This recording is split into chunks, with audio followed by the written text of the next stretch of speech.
ಇದ್ರ ಬಗ್ಗೆ ಚರ್ಚೆ ಮಾಡ್ಲಿಕ್ಕೆ ಬಂದಿರುವುದಾ? ರಾಮಚಂದ್ರ ರಾಸಲೀಲೆ ಪ್ರಕರಣಕ್ಕೆ ಸಂಬಂಧಪಟ್ಟಂತೆ ಯಾರೇ ತಪ್ಪು ಮಾಡಿದರೂ ಕೂಡ ಕಾನೂನು ರೀತಿ ಕ್ರಮ ಆಗಲಿ. ಬೆಳಗಾವಿಯಲ್ಲಿ ಸಚಿವೆ ಲಕ್ಷ್ಮಿ ಹೆಬ್ಬಾಳ್ಕರ್ ಈ ಹೇಳಿಕೆಯನ್ನು ಕೊಟ್ಟಿದ್ದಾರೆ. ತಪ್ಪು ಮಾಡಿದರೆ ಖಂಡಿತವಾಗ್ಲೂ ಶಿಕ್ಷೆಯನ್ನ ಕೊಡ್ತೇವೆ. ಮಹಿಳೆಯರ ಮೇಲೆ ದೌರ್ಜನ್ಯ ಎಸಗಿದ್ರೆ ಎಷ್ಟೇ ದೊಡ್ಡ ಅಧಿಕಾರಿ ಆದರೂ ಕೂಡ ಕ್ರಮ ಆಗುತ್ತೆ ಅಂತ ಹೆಬ್ಬಾಳ್ಕರ್ ಹೇಳಿದ್ದಾರೆ. ಸಿಎಂ ಅವ್ರ ಮನೆಗೆ ಹೋಗಿ ಕಾರ್ಯಕ್ರಮ ಬಂದಿದ್ದೀವಿ. ಯಾರೇ ತಪ್ಪಿತಸ್ಥರು ಇರಲಿ, ಯಾರೇ ಈ ರೀತಿ ಏನಾದರೂ ಮಾಡಿದ್ ನಿಜ ಆಗಿದ್ರೆ ಕಾನೂನು ಪ್ರಕಾರ ಕ್ರಮವನ್ನು ಖಂಡಿತವಾಗ್ಲೂ ನಮ್ಮ ಸರ್ಕಾರ ತೆಗೆದುಕೊಳ್ಳುತ್ತೆ. ನಾನು ಇಷ್ಟೇ ಹೇಳಲಿಕ್ಕೆ ಬಯಸ್ತೇನೆ, ತಪ್ಪು ಮಾಡಿದ್ರೆ ಖಂಡಿತವಾಗ್ಲೂ ಅವ್ರಿಗೆ ಶಿಕ್ಷೆ. ನೋಡಿ, ಒಬ್ಬ ಮಹಿಳಾ ಮತ್ತು ಮಕ್ಕಳ ಕಲ್ಯಾಣ ಸಚಿವೆಯಾಗಿ ಹೇಳ್ತೀನಿ, ಏನಾದ್ರೂ ಮಹಿಳೆಯರ ಮೇಲೆ ದೌರ್ಜನ್ಯ ಎಸಗಿದ್ರೆ, ಅವ್ರು ತಪ್ಪು ಮಾಡಿದ್ರೆ ಖಂಡಿತವಾಗ್ಲೂ ನಿರ್ದಾಕ್ಷಿಣ್ಯವಾಗಿ ಅವರೆಷ್ಟೇ ಇದ್ದಂತ ಅಧಿಕಾರಿಗಳಿದ್ರು ಕೂಡ ಅವ್ರ ಮೇಲೆ ಕ್ರಮ ಆಗುತ್ತೆ.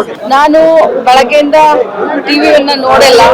ಬೆಳಗ್ಗೆ ಡೈರೆಕ್ಟ್ ಆಗಿ ಸಿಎಂ ಅವ್ರ ಮನೆಗೆ ಹೋಗಿ ಕಾರ್ಯಕ್ರಮ ಬಂದಿದ್ದೀವಿ. ಯಾರೇ ತಪ್ಪಿತಸ್ಥರು ಇರಲಿ, ಯಾರೇ ಈ ರೀತಿ ಏನಾದ್ರೂ ಮಾಡಿದ್ ನಿಜ ಆಗಿದ್ರೆ ಕಾನೂನು ಪ್ರಕಾರ ಕ್ರಮವನ್ನು ಖಂಡಿತವಾಗ್ಲೂ ನಮ್ಮ ಸರ್ಕಾರ ತೆಗೆದುಕೊಳ್ಳುತ್ತೆ. ನಾನು ಇಷ್ಟೇ ಹೇಳಲಿಕ್ಕೆ ಬಯಸ್ತೇನೆ, ತಪ್ಪು ಮಾಡಿದ್ರೆ ಖಂಡಿತವಾಗ್ಲೂ ಅವ್ರಿಗೆ ಶಿಕ್ಷೆ. ನೋಡಿ, ಒಬ್ಬ ಮಹಿಳಾ ಮತ್ತು ಮಕ್ಕಳ ಕಲ್ಯಾಣ ಸಚಿವೆಯಾಗಿ ಹೇಳ್ತೀನಿ, ಏನಾದ್ರೂ ಮಹಿಳೆಯರ ಮೇಲೆ ದೌರ್ಜನ್ಯ ಎಸಗಿದ್ರೆ, ಅವ್ರು ತಪ್ಪು ಮಾಡಿದ್ರೆ ಖಂಡಿತವಾಗ್ಲೂ ನಿರ್ದಾಕ್ಷಿಣ್ಯವಾಗಿ ಅವರೆಷ್ಟೇ ಇದ್ದಂತ ಅಧಿಕಾರಿಗಳಿದ್ರು ಕೂಡ ಅವ್ರ ಮೇಲೆ ಕ್ರಮ ಆಗುತ್ತೆ.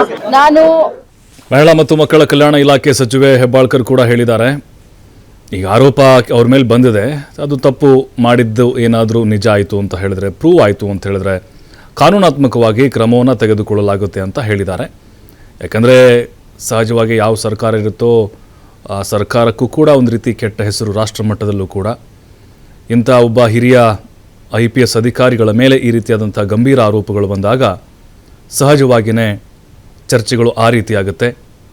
ಈಗ ತನಿಖೆ ನಡೆಸುವಂಥ ಅಗತ್ಯ ಕೂಡ ಇದೆ, ಸತ್ಯಾಸತ್ಯತೆ ಕೂಡ ಗೊತ್ತಾಗಬೇಕಾಗಿದೆ.